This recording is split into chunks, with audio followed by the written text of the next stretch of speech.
Hello guys, the DB Grinder here, back at it again with another video, and this time we have a coaching session with Rafael Reich. Is that how you say it? I forget how to say it already. Yeah, that's correct Okay, pronounce. okay, okay, okay. And you want to do any shoutouts before we hop into this? Yeah, first of all, I would like to appreciate to say a very big thank you to you because this coaching session is very important to me. I have been doing coaching sessions in English for a long time, but now I have my own YouTube channel in English. So if you guys would like to check it out, I'm doing regular Yu-Gi-Oh content in English, and I think that's decent. Okay, okay.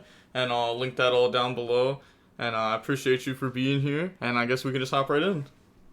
Yeah, for sure. Okay, so you sent me two deck lists, two Snake Eyes deck lists. One of them were the pure version, and the second one is the Kashira version, pretty much similar to the deck list I used to win the ICS Rio. The first thing I want to hear from you is what are your expectations? You are making these decks to ICS Indianapolis, you are making these decks for regionals, for locals, what are you expecting to play against? So I want to take one of these deck lists to YCS Indy, and I'm expecting to play against a good amount of Snake Eye. Mainly later on in the tournament, though, like later in the rounds, and then early rounds, kind of expecting some more like random decks like Tenpai, Voiceless Voice, stuff like that.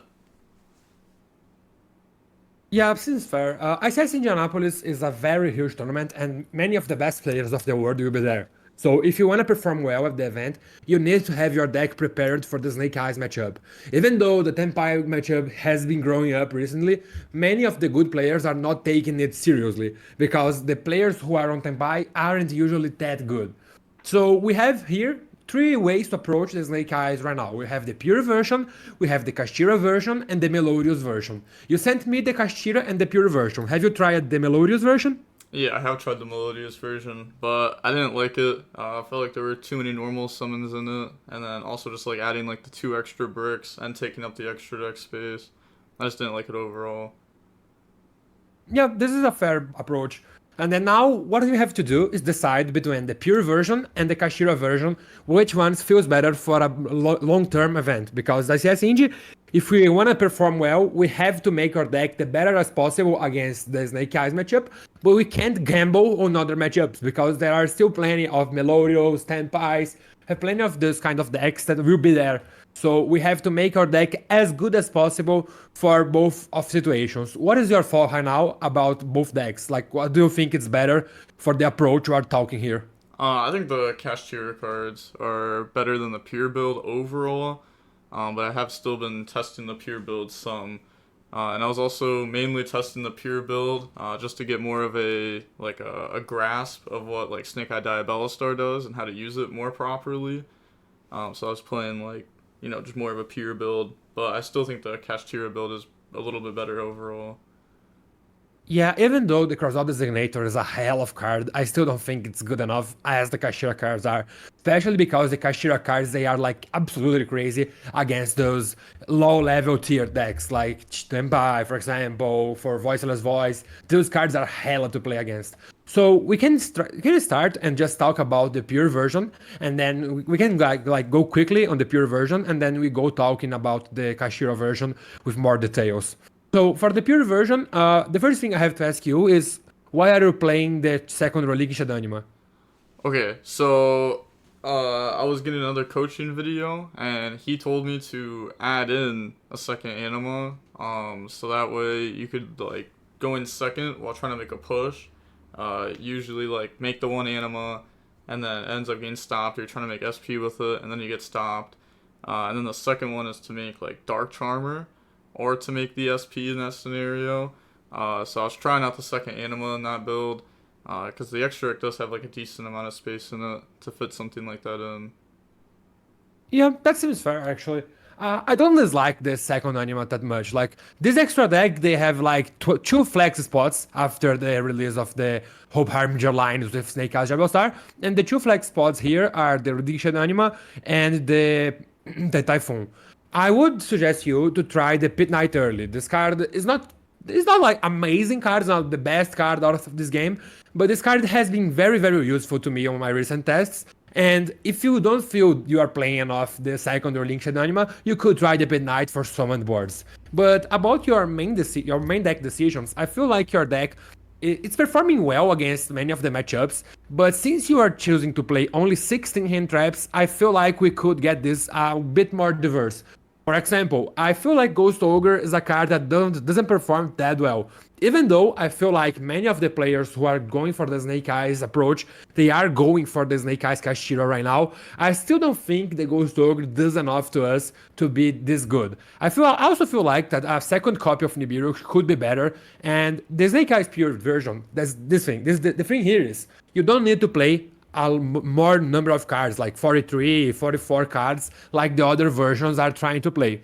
But if you're going to play something like 17 attack cards, because we have to play this one talents in main deck to have the crossout designator target, we are going for 17 attack cards. And by that, the math of drawing 2 of them, which is the most important thing right now, we need to pair them up. The odds of drawing one of them is 94%, and the odds of drawing 2 is 72%. Let's keep this number in mind, because then we are going to look for the Kashira version. This number will also be very important to look. So I think here is, I feel like right now, Triple Tactical Talents has performing amazing in all my way to play. And I feel it's kind of better for the side deck approach if you take out, for example, the Change of Hearts and the Cosmic Cyclones, because even though the running stun is getting very, very popular out of the United States, I feel like the best approach for this stun right now is the Horus stun. They are going to go for their revenge cards and everything. And if you are going to play against this kind of deck, I feel like could be better for us if we take out both the Cosmic Cyclones and the Change of Heart to play more copies of Talents, because this card's auto win button on going first. And we also can play the Lightning Storm, because Lightning Storm right now is like one of the best ways to break boards, and this is also useful in a bunch of matchups, for example, against the Mirror Match. I don't recommend you playing this against, for example, the Melodious version, but since many players are now going for Floodgates like Skilled Rain, players are going for Black Lockdown, they are also going for Metal Tronus, and they will set the Metal Tronus, I think now a very interesting approach to going second is playing the Lightning Storm, and this card is way better than Cosmic Cyclone against the most popular stun right now, that is the Horus stun. And Triple Tactical Talents just gives you so much value. I don't feel like you need so many hand traps when you are going first. The better thing you can have going first is like a hand of 2 pushes, like Snake Eye Ash and the Jabal Star the Black Witch. And then if you have a crossout, if you have a talent, this will most likely guarantee you that you are gonna to win this game. Even though there is the problem, of course, of talents being paired up with impermanence, but the odds of this happening is kinda low, especially because everyone right now is on the hand traps approach. And playing a deck that is very, very good against the hand trap approach will guarantee you to win all your game ones after side, what I think is very important. I don't feel like you can lose a game going first after side. Those games should be guaranteed by you, and then you could have more hand traps to play on game 2 and game 3, for example, when you are going second. What do you think about talents and storms? Yeah, I like the talents. The talents have been performing really well for me. Like going first or second, to be honest, it's been performing well. Lightning Storm I haven't tested too much. I did have like, I was testing Harpies at one point, like just mass backer removal. But yeah, I guess it was interesting saying like, Lightning Storm can also just be like sided into the mirror match, because I wasn't doing that. Just because like you can hit the back row, or maybe like hit Appaloosa if you needed to. Yeah, I think Lightning Storm is a card that pairs up very well with hand traps. Like, if your opponent opens a weak hand and you can interrupt him at some point, he's still trying to go for SP Little Knight, he will try to set his back rows, because everyone right now is playing Metal Tronus and everyone right now is playing Skilled Rain. So they are playing 6 hate cards to going first, and those cards are auto loss into the Lightning Storm. But Lightning Storm also gives you the flexibility to be played against Apaloozas, against IP Mascarenas, all these kind of cards that are better on the going second. And then if they are trying to play, you can just pair up, for example, if you have a Ghost Ogre plus a Lightning Storm, this should be amazing to play against the pure approach, because they are going to chain the Flamberge to summon the IP Masquerena, and then the IP Masquerena activates. You can just use your Lightning Storm. You can just use the Ghost Ogre to destroy the IP Masquerena, and this is really, really important in this kind of matchup. I think this card pairs up so well. And we can also talk here about the side deck approach. Like, what are you usually trying to do when you're going second? Because on my side deck, usually what I'm trying to look is which cards do I need to take out in the mirror match? Because all other matchups, honestly, to me, feel like too natural. Yeah, of course, you can lose that Empai, but it feels like from the is. Like sometimes they just open everything and there is nothing much to do, can't complain. But that's not the usual, right? This is like 1 out of 3 games, and they are not opening that strong all the games. So a side deck approach here that I think is very, very interesting against a pure approach is trying to go for the Bestials and the Lightning Storms, and this can eat up these lots of, for example, 1-for-1, we can take out the second Flamberge, we can take out one Crossout, taking out some cards that not touching our hand traps line, because the hand traps are very important right now, but also cards that doesn't make us miss, because I usually take out Flamberge on all my side decks. The second copy of Flamberge is only important when you are going to play against a deck that doesn't play hand traps, like a Branded, like a Flanders, because in this kind of matchup, you can use your full combo to play Hope Harbinger. I feel like if we didn't have the line to play Hope Harbinger, with the release of Snake Eyes Star, we wouldn't even be playing the 2 copies of Flamberge. We would just play 1 Flamberge, and that's nice. We are just playing 2 because we have the Hope Harbinger line right now. So if you are going to play against a mirror match, I think it's very, very usual to you to just side out a copy of Flamberge. So you side out a Flamberge, like even going first? Yeah, even going first. If I'm playing a hand trap matchup, I feel like siding out the Flamberge is very, very, very good, because everyone is playing like 15 to 17 hand traps. And if they are going to draw just one of them, it's most likely that you not be able to do your Hope Harbinger line if you got interrupted at some point. That's why when I'm playing against a matchup that plays more hand traps, I always take out the second copy of Flamberge. It all depends on the matchup, for sure. Like, if you are playing against Branded Despia, I keep the Flamberge. If I'm playing against Flanders, I keep the Flamberge. But if I'm playing against a board breaker approach of Snake Eyes, like the Yassini Fire King he just posted on his channel, this is a good moment to keep your second Flamberge. But against what we can tell is like the regular build right now, I think it's not worth to keep the second Flamberge in.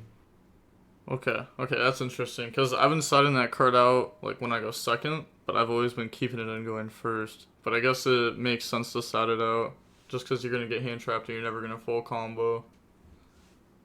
And if you're never going to full combo, why playing 1 extra brick in your deck, right?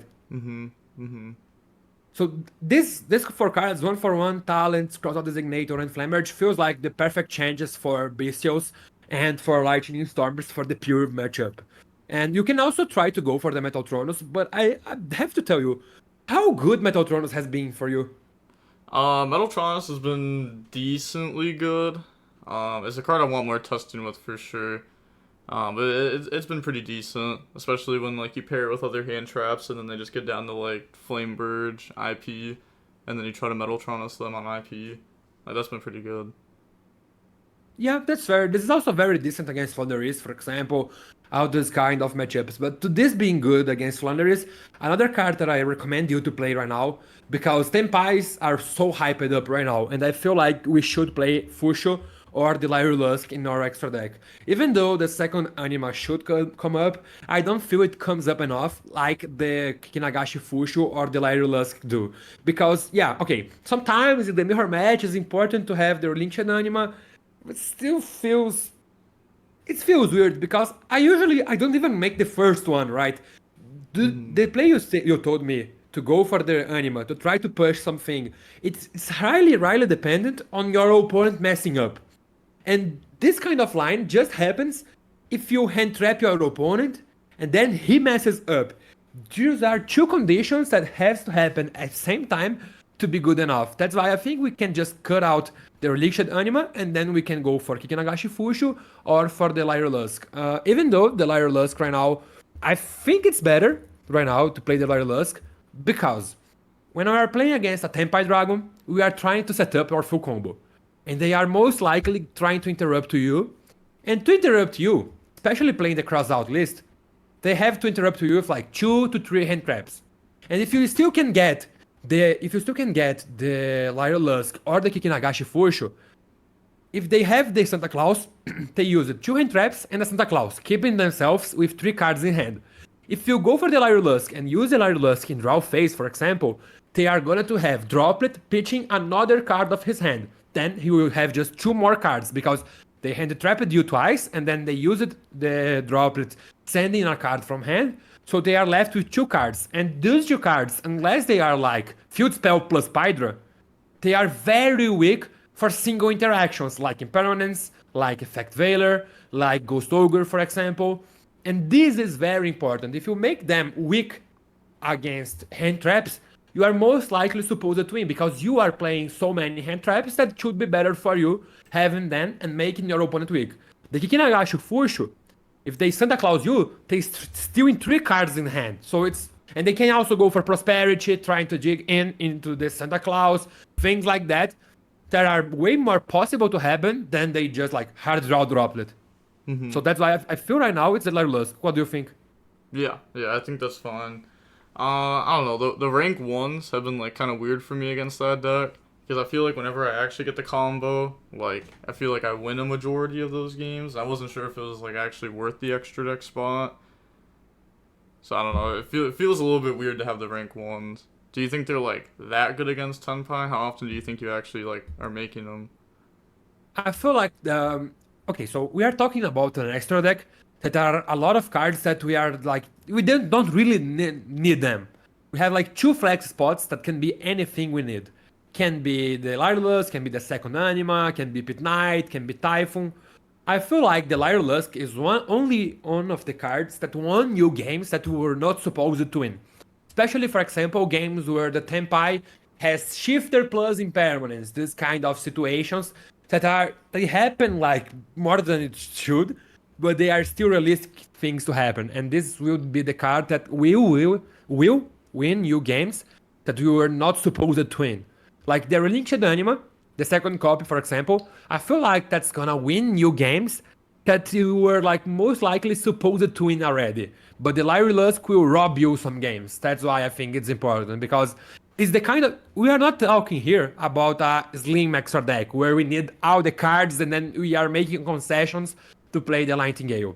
We have plenty of flex spots. So for the flex spots, what I think is the best thing to do is to play cards that will win you games that you were not supposed to win.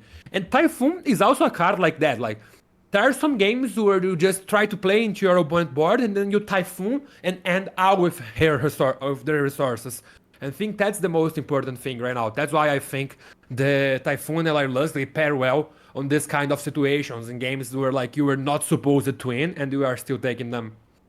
Okay, yeah. I think that's fair. Do you wanna watch the replay of the pure version first, or we're gonna discuss the Kashira version first? We can go over the Kashtira version, I guess, first. Sure. Okay. Okay, so here we have a Kashira version of the deck, and the first thing of this deck is like we are playing the up to the Effect Veiler. This is pretty much similar to every deck list right now because you have to play these 12 hand traps, you have to play all these ancient cards.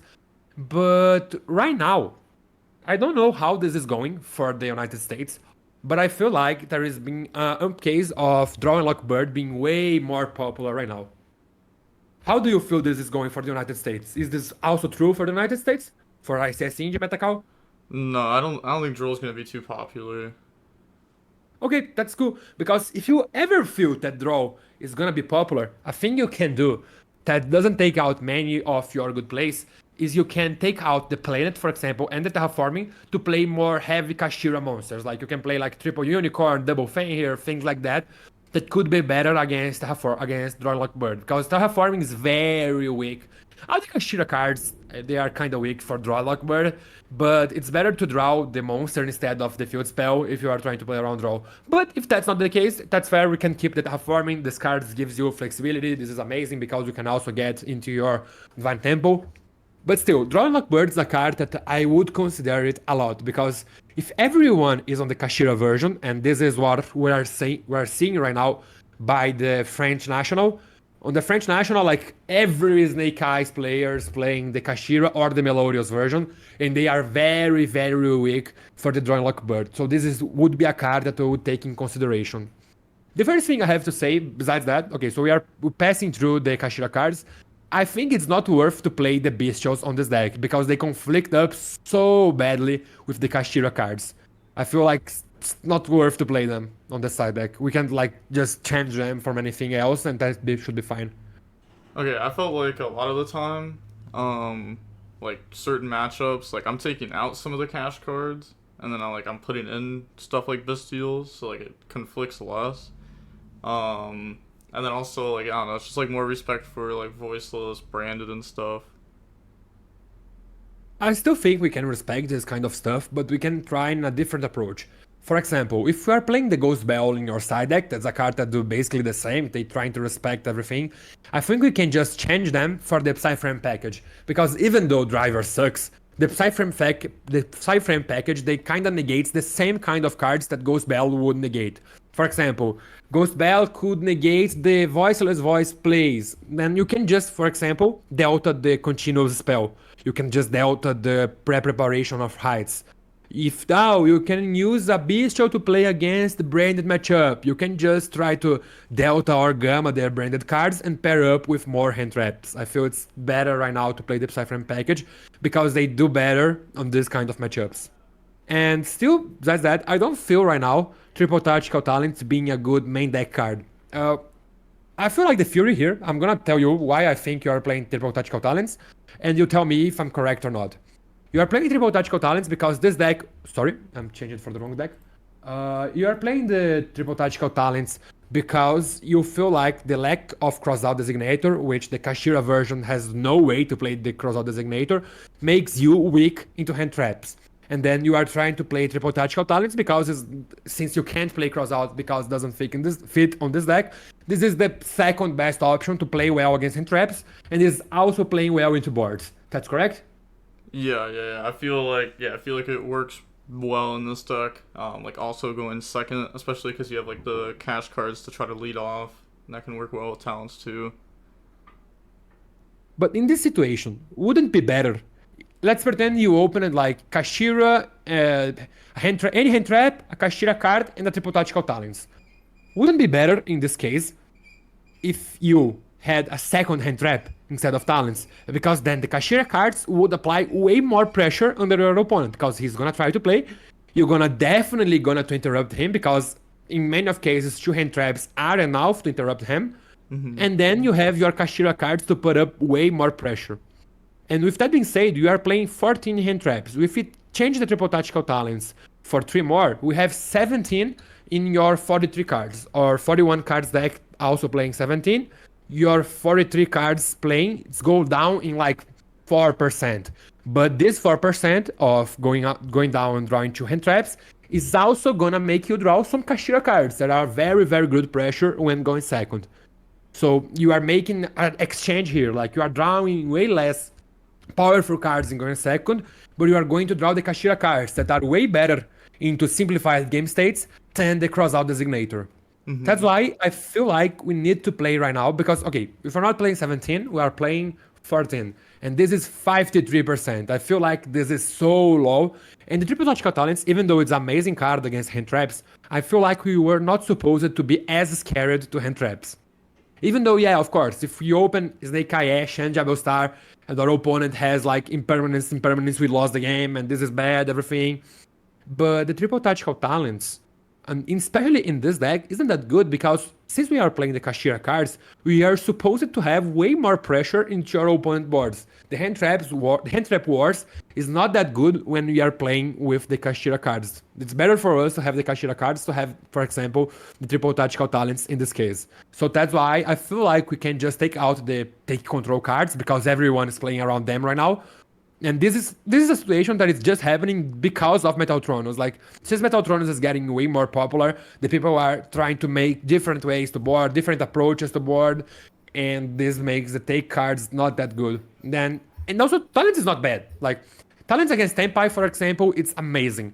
But I still don't feel like you are supposed to be as much worried against Tempais. It's good to have some respect for them in your side deck, but it's better to just play some hand traps in your main deck. And then talking about hand traps, what do you feel it's better to fill these three spots?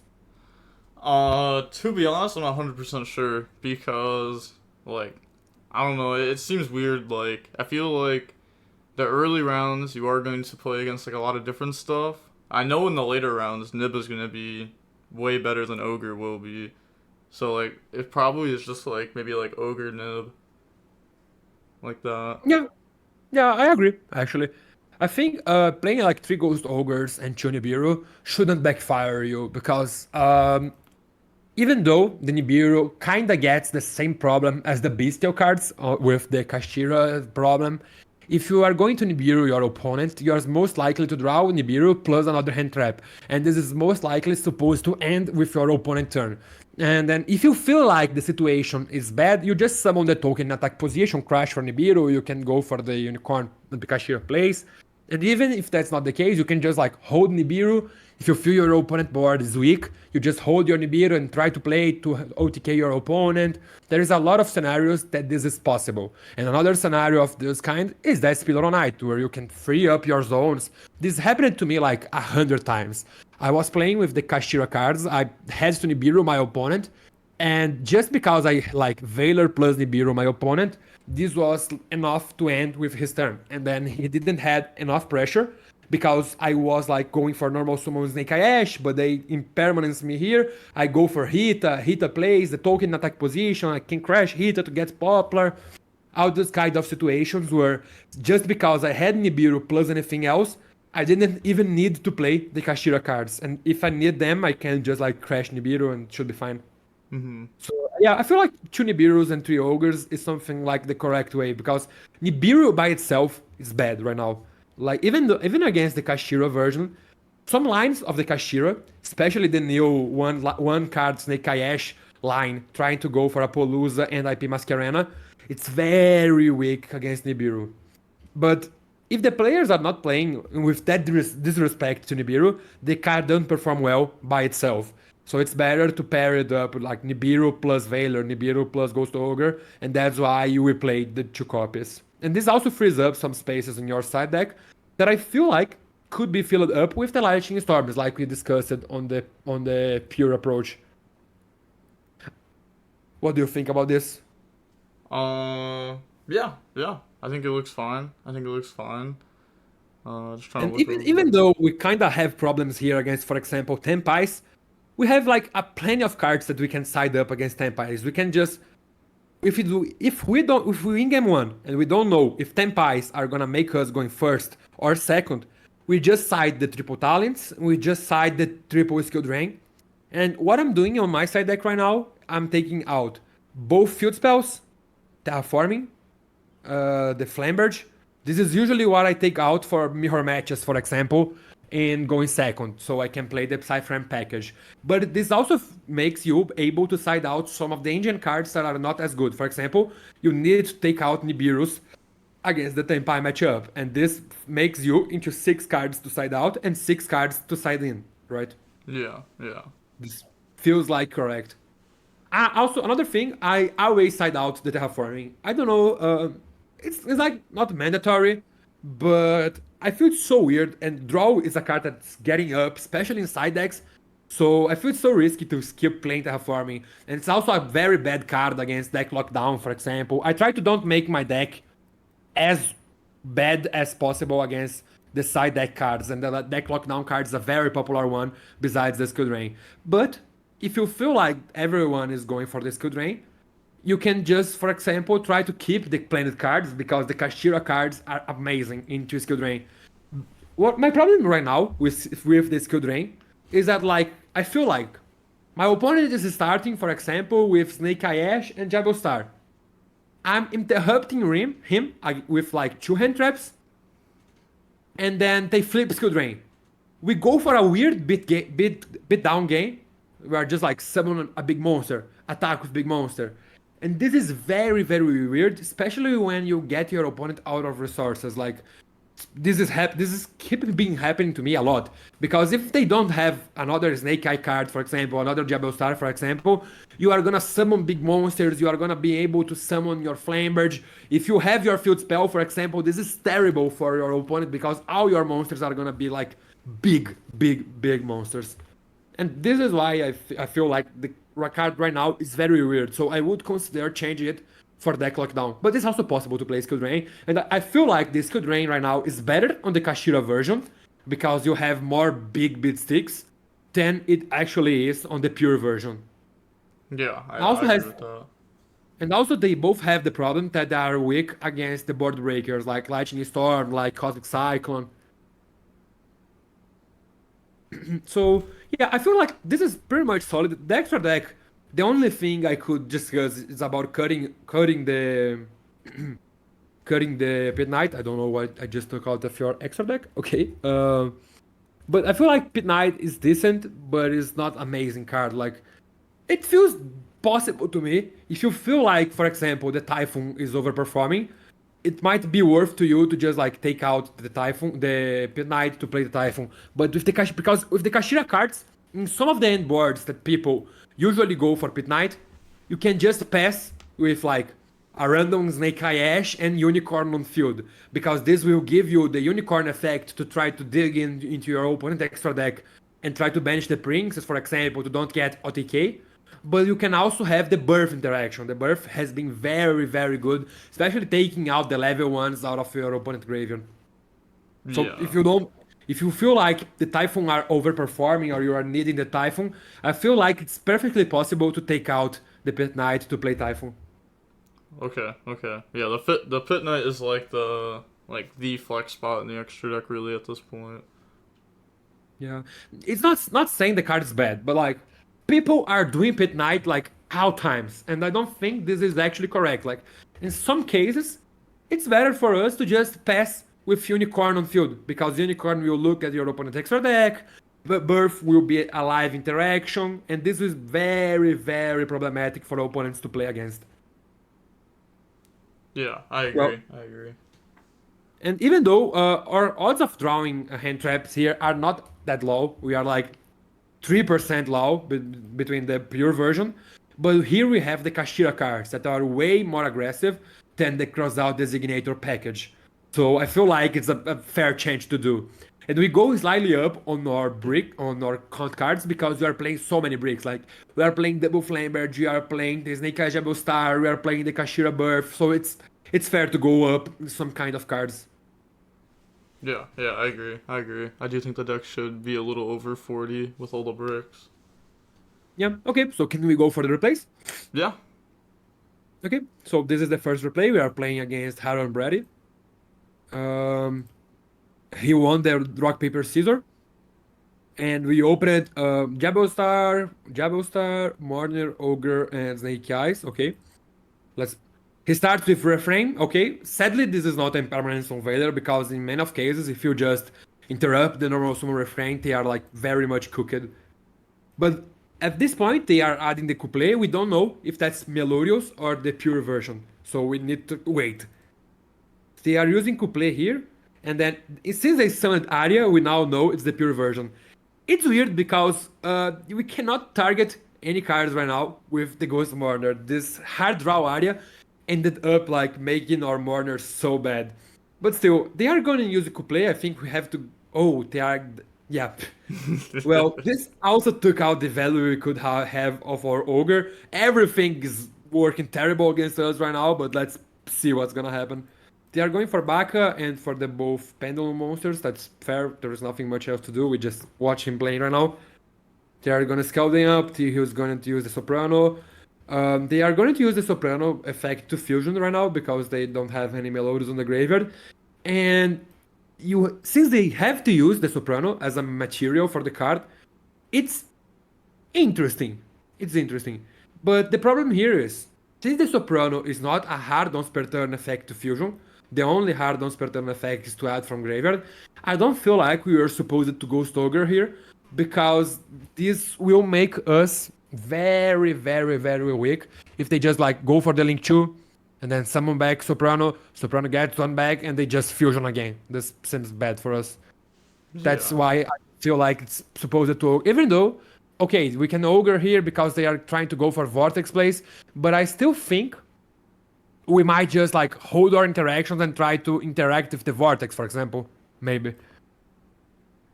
Okay, they are going for the, yeah, now they are going to do what I told you, like they are going to reborn their, and that's interesting because they could also have gone for the link too, but they wanted to keep the area on field, what is absolutely fair too.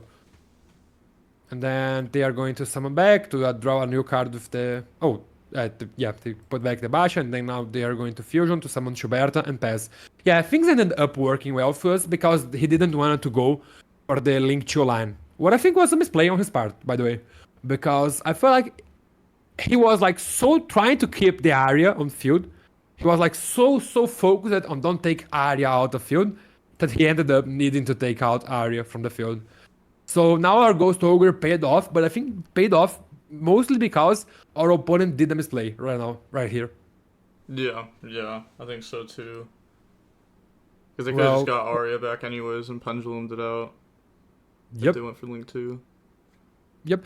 If he Link 2 for Basha and Arya to go for the Melodious Link 2, and then he uses the Soprano effect to get back Arya to hand, he can use the fusion effect, the link effect to summon. He just discards more. We discards more to change this, but they still gonna have the link, the Soprano, and the Arya. So, well, we drew the Snake Eye Ash because, yep, we are good on this. I think here it's pretty much start with Snake Eye Ash. They have a quick man tree, and this set card is most likely impermanence. Yeah, starting with Diablo Star is also fair because since we already have the original Sinful Spoiler, we are trying to bait up the impermanence set. But I feel like our good opponents, they are never gonna to interrupt the Diablo Star if the Diablo Star is not coming by Wanted, for example. I feel like this is fair to do if we started with Wanted to search Jabal Star and then Jabal Star to summon, because people will try to negate the Jabal Star so you don't get your free draw from Wanted. But at this point, if your opponent plays correctly, they are not gonna impermanence the Jabal Star. They are gonna let you set the original Sinful Spoil, that in this case we already have in the hand, but they don't know. And then you activate the original Sinful Spoil, pitching the Jabal Star, and then whatever you summon, they are gonna negate it. Mm-hmm. So I feel like we are, yeah, and then your opponent misplays again. Yeah, I feel like this is another misplay on our opponent right now, and we got very rewarded by it. Because now we just like normal summon Snake Eye Ash, and this is most likely gonna win us the game. They go for the Effect Veiler here. They also have a Dark, but we can take the Dark out of his graveyard because the lock is not happening right now. But I also think it's weird right now because they have the Schuberta. The Schuberta, even though it's not amazing card, it's very hard to play against it well. So I feel like we can just like go for battle phase, take out the Schuberta, and then on main phase 2 we can start trying to play and do a very decent play while respecting the last card in his hand. We The can also try. the Black Witch is half right now, so I Oh wasn't yeah, able it's to go I'm to that. sorry. Sorry, my bad. Um, in this case, another thing we can just try to go. We can try to go for the dark line and then try to take the gravity controller to see if we can force the Schubert effect to banish, and then we just go for original Sinful Spoils and try to play from now on. But the situation is kind of good to us. We go for the Sinful Spoils is also fair because we're going for Poplar. Poplar effect's gonna add us the Divine Temple. And then we're gonna activate the Divine Temple right now. They let us, they didn't change the Schubert to banish. I feel like this is another misplay in the count of our opponent, but yeah. It's interesting that he's not using the Schubert right now, but who knows? Yeah, since they let us get into here, we just go for the Schubert. We go for the Jasnei Kajabo Star. They promptly banished the Gravity Controller. This is another thing that I feel like it's weird because this Gravity Controller would be good for us if we could go for the Dark Line. Like, we could have... Even if we get into here with the Snake Eyes Jabal Star, I feel like we could have kept the original Sinful Spoil in our hand and try to look into our opponent plays, trying to take out the Gravity Controller with the Dark. But it's still fair, to be honest. There is nothing much to worry. We just go for the Anima here. We use the Poplar to scale up itself. We go for a Spilloronite trying to banish the scale. Yeah, I agree 100%. There is no reason to try to banish the Schuberta, for example. Especially because here our follow-up is decent. Like, if he summons anything, we have the Advan Tempo, so we should be fine. They draw for turn, they go for attack. This is good for us because this pretty much means that they don't have anything else. And then they are going to normal summon the Orange Light. We go just for the Poplar to summon itself. It's fine. They are going for the Agent's Link. The Agent's Link is gonna tribute itself to destroy the Divine Temple, and they drew the Ostinato. Yeah, it's amazing draw, but we have the Ghost Mourner to trade with the Fusion, so we should be fine. Yeah. And now we draw a Jabal Star. It's not a bad draw here, not the best draw also, because we already went through your original, but this will get us a Wanted. A Wanted is a very good follow-up. And out of our opponent, there is nothing we can take, but I still think it's fair to us. Like, we shouldn't have many problems right now. We just go for the Anima. Anima takes back Poplar. Poplar summons to Witch, and then Witch sets the Wanted. We go for the Snake Eyes Jabal Star here, and because they banished our Snake Eyes. Yeah. What can we do here? Yeah, it's especially messed up because we don't have the Poplar search here right now. So there is like nothing really good to do here. I think it's very important to try to take out this Basha and try to maybe negate it somehow and try to scale it up. Yeah, I think here the best play we can do is summon Snake Eyes Jabal Star and then go for attack for battle phase. We attack with Snake Eyes Jabal Star. We use the effect to put both into the spell trap zone because this cuts off the follow-up that he can get if we take out the Basha from the field. Yeah, and then they put the Poplar. Yep, you do so perfectly. Oh, I also just realized, wasn't Ostinato supposed to like pop and summon back? Yeah, actually it was supposed to. Yeah. And, yeah, it was supposed to. Yeah, we messed it there, but like happens. Yeah. And then it would be even better for him because he would get back the refrain. Refrain would get him follow up. We would be in a very bad scenario at this point. Still, things here are pretty much like we have plenty of follow up. Our opponent have this Wanted here will be very important to us. Your opponent can just like draw something crazy and we should be fine. And they pass for turn. We go for Jabal Star and this is our game. We don't even need to play very much here. We just some big monsters and attack for game. This is another very important thing I feel like the Kashira version of this deck is good to do. In many matchups, you just like summon big monster, summon big monster, summon big monster, attack for game. This is kind of decent to have. And now we drew the Ghost Bell, Veiler, Ash, Oak, Bonfire. Let's see how our opponent plays.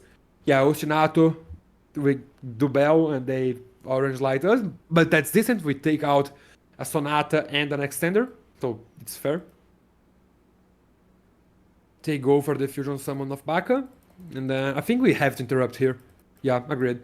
Against the pure version of this deck, I don't feel like against the Snake Eyes version of this deck, I don't feel like it's correct to interrupt the Basha.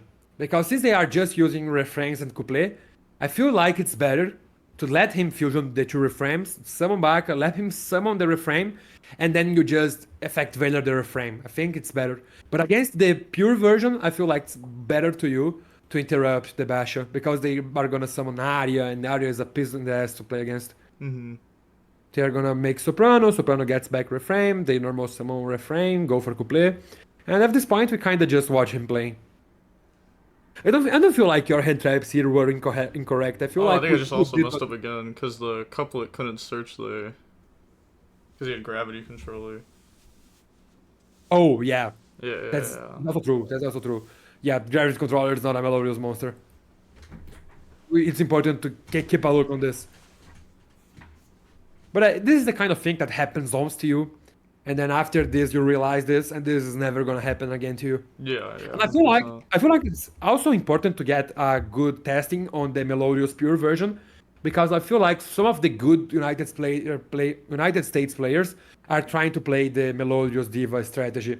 Especially like I haven't been seeing like Elijah Green, for example, testing the pure Melodious, things like that. So it's important to have some good practice against this deck, because this deck doesn't feel scary unless you don't know what are they trying to do. Mm-hmm. So it's important to get some practice against it and don't let this happen again. It's also important to look that the Florian tile takes some Melodious Maestra, things like that. And then they are going to Pendulum Summon, they are going to link for a Spilronite and pass because they are not locked right now for anything from the Melodious. And they set a card, this is most likely impermanence. We draw the Bestial. The Bestial here is pretty good. It's pretty decent to have a Bestial right there. I feel like, yeah, it's fair to start with the Snake Eye Ash, but maybe we could try to go for the Druism in battle phase to force up because we don't have many follow-ups here. Let's see. Yeah, the impermanences, that's good. We bonfire for Poplar. Poplar summons itself. And then Poplar effect through they are gonna chain the Spilronite. Okay. We get the original Sinful Spoil. Here we get into a very interesting situation because the Florian Toil will be only able to return one card. So I feel like right now we can just like go for a Relinquished Anima right here, just to be sure that we're gonna have our Snake Eye Ash in our graveyard. And then we go for Druism, banishing like any card, because at this point we can try to go for original Sinful Spoil, sending the Druism, and this will force out the toil from our opponent. But yeah, sending the original Sinful Spoil is also fair, but I feel like going for the Druism earlier makes our opponent more, it will force up the toil first. But it's also fair. We go for the Oak, Oak summons back the Poplar, alright. And then we go for the Relinquished Anima, we go for the Poplar, alright.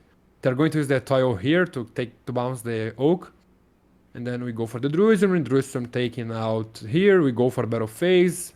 Yeah, I feel like if we done the line of Druism, we could have gone for more plays. Like if we tried to use the original Sinful Spoil pitch in the Druism, because this Druism would force our opponent to use the toil.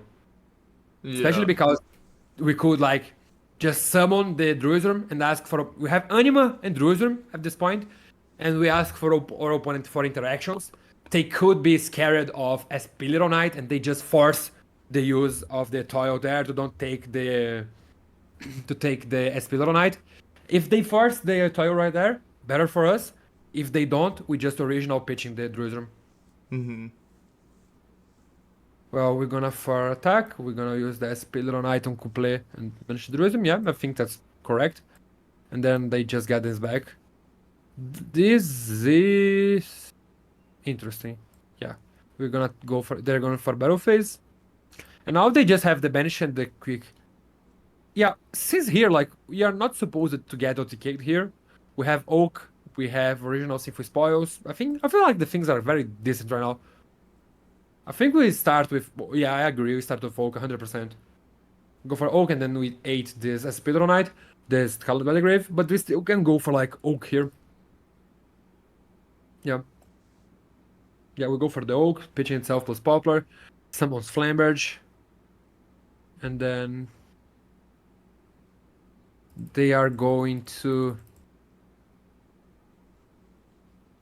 Yeah, using Poplar here is not bad, but I feel like we were supposed to keep the Poplar in graveyard, because then we're gonna use the Flamberge effect to put one of them on the spell trap zone, and they are gonna chain one of them, or they are not even letting us to do so, because they are going to use their toil right there. Mm-hmm. And then we have the impermanence to negate the Little Knight. And then we can go for original Sinful Spoils, getting Poplar, Poplar's Van Tempo. We go for the Snake Eye Star and try to play around their opponent's board. Okay. I feel like Yeah. we're not supposed to do the Poplar. Mm-hmm. Mm-hmm. Yeah, I think you're right. Yeah, because now we are just like dead here. And then we lost our follow-up. Even though they now have to play against this Flamberge. And this Flamberge can summon Poplar, we can get follow-up. I feel like the play we were supposed to make was more aggressive than that. Yeah. And because we don't have 2 level 1s on graveyard yet, if they just go for the refrain and send a Melodious monster to make the attack of a toil bigger. And this is a thing he's not doing actually, and this is funny because he could have made more damage into us and like just dump any bad Melodios off his deck, like any brick that he doesn't want to draw. Yeah, But still, I think they didn't want to do it last turn because I had the SP on field. yeah, but he could made on main phase too to just like dump any bad Melodios out of the deck, Mm-hmm. something that he doesn't want to draw. Unless he thinks any Melodios here is good, what's also fair too. Uh, okay, they are using a power sink stone. Seems funny. Yeah, they are gonna get Dash Blossom because they messed it here. Like they didn't find any Melodious monster, what is bad for them. So they are going for the Toil to bring back the Flamberge. We just chain Flamberge to get the Poplar so Poplar can get some follow up. And then Poplar gets us into the Divine Temple. They attack into the Poplar. Poplar scales up himself. Yeah, things should be good right now. I think we are in a pretty much winning position because Yeah. we go for the Snake Eyes Jabostar here. This Snake Eyes Jabostar will like force him out. Yeah, I messed up right here. I should have used Imperm before I probably like Divine Templed and did that. Because here's where it ends up like messing up, and here's like the one misplay that I like caught right away. Cause then I attack, and then they can just like stop me, and I don't have any plays. Yeah, and if you didn't use the Poplar here to put itself back into the Spell Trap zone, Mm-hmm. what could you have you done? Since they added Ash Blossom, they will use the Ash Blossom here on the regional, and then you impermanence banish the to negate the Flooring and Toil.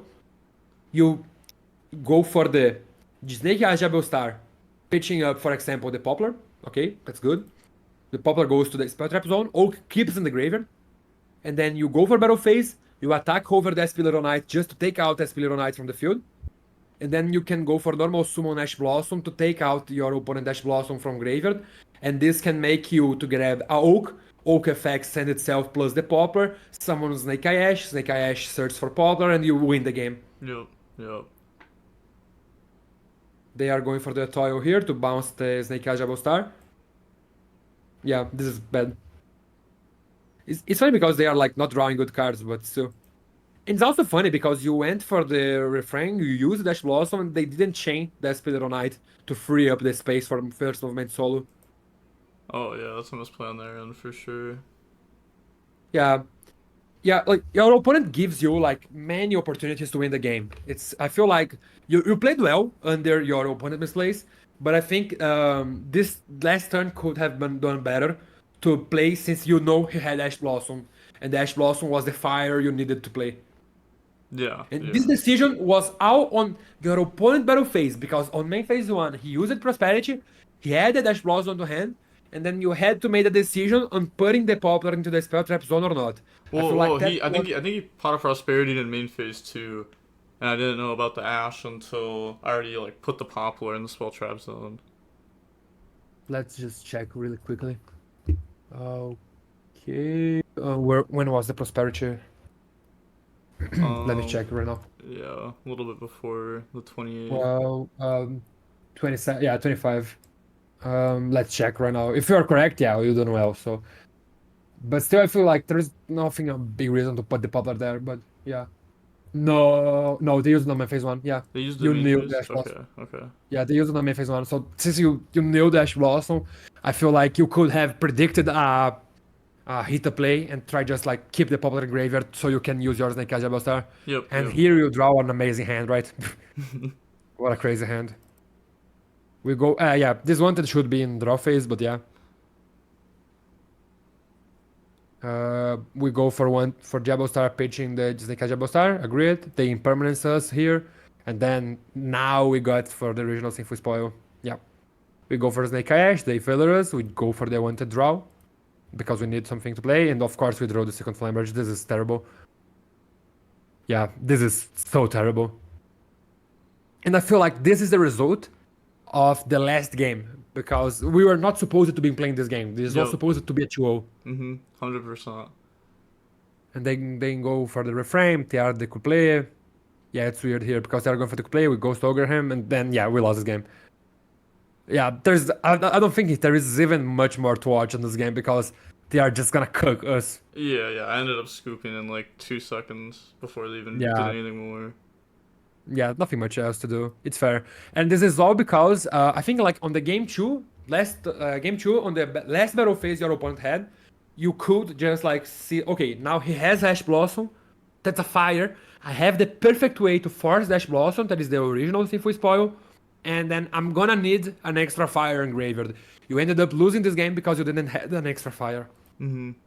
Hello, Future Grinder here. I just want to let you know the next match in this video is going to be exclusively posted on my Patreon. If you want to go ahead and check that out, I'll link that down below in the description.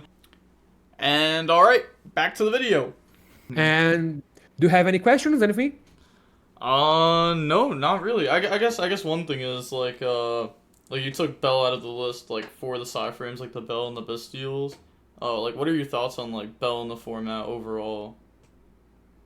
I don't think that's amazing. That's a good card right now because even against the Melodious Snake Eyes deck, the card is only very good if they are going for the Ostinato. And if they are not going for the Ostinato, the card is like a worst way to interact against Promethean Princes because they are most likely trying to chain block the Flamberge.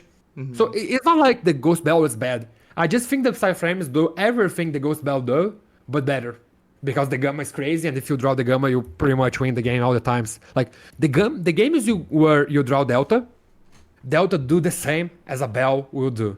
But the games where you draw Gamma, it's so hard for opponent to play against it. Yeah. And even if your opponent draws Bell or Ash to interrupt the Gamma, I had a game on my YCS where my opponent made like a early Apollousa, and I couldn't Gamma him until that point because he had like Arvata, something like this. And then he summoned the Apollousa very earlier using the Arvata, and then he starts like Snake Eye Ash Gamma, and Popular Gamma, and then use the effect of Okay Gamma until his Apollousa was out of counters. Like the Gamma is amazing. It's so good, it's so better than anything else that the Delta also pays off. And even though I still think Delta is a good card, so Yeah. it's not Bell is bad. It's not like Bell is a bad card. I just feel the Psyframes are way better in any kind of min. Yeah, it just feels weird siding the side frames in because like the deck already has like a decent amount of bricks, and then you're kind of like taking out the one brick and adding the other brick in, like with the Flamberge and Driver. You keep in the same pace, but then you have 20 hand traps after side, so the odds of drawing two of them are 78%. This is a very good number. Yeah, I agree. Well, with that being said, I feel like your way to play right now is very good. I think you're playing very well. It was just a matter of trying to make a better side deck pattern out of all things and try to evaluate the situations. For example, in the battle phase where you use the Poplar. Those things are like very, very small things that are very, very hard to catch. But I feel like you are playing so well that you're gonna catch those if I say Indy. So I just wish you the best of luck at the event. Thank you. Trying to be like you, Mr. YCS winner. Well, I mean, Latin America, I guess the events are smaller. I'm trying to go for Anaheim. I will try to make my way into the ICS Anaheim in December and try to see if the United States is as hard as people tell me. Well, yeah. It would be insane if you won that one too.